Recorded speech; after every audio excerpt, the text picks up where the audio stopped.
Bele. Kak. Kami mohon kepada pemerintah supaya dana desa tersebut bisa dipakai untuk tempat-tempat seperti ini, karena mungkin di tingkat desa belum ada dana yang memadai untuk renovasi dan lain-lainnya.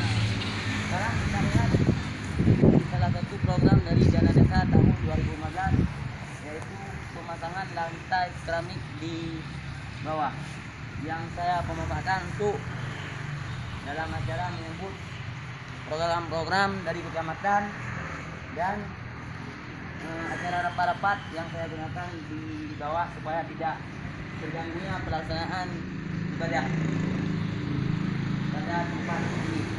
Kepada Bapak Wagub, silakan memberi komentar sedikit mengenai program dana desa. Kepada Bapak, silakan.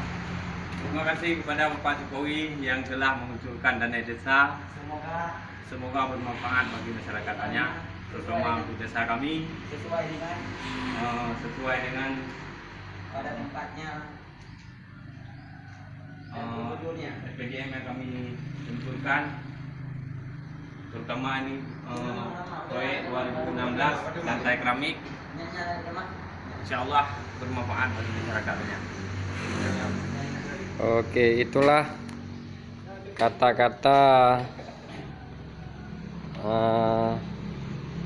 harapan dan ucapan terima kasih dari Bapak Kecik Tua Put beserta perangkatnya dengan menjelaskan betapa bermanfaatnya dana desa bagi desa-desa yang berada di daerah kami. Dan ini bagian dari dana desa tahun 2016, program-program seperti Karang Taruna dan data-data PKK, peserta PKK, Posyandu, Pos KB, dan semuanya yang sesuai dengan arahan daripada program dana desa tersebut sebayang kecil sudah dilaksanakan, yang mungkin kekurangannya akan ditambah pada tahun akan datang.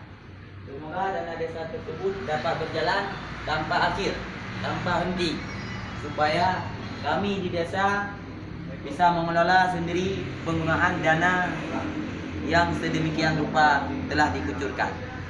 Dan kami berharap kepada bapak-bapak supaya jangan henti-hentinya untuk memberikan kewenangan penuh kepada desa, baik desa kami maupun desa-desa yang ada di seluruh pelosok Indonesia. Sudah Pak, sekian ya. Oke, terima kasih untuk Pak Kecik atas komentarnya. Sekian, terima kasih.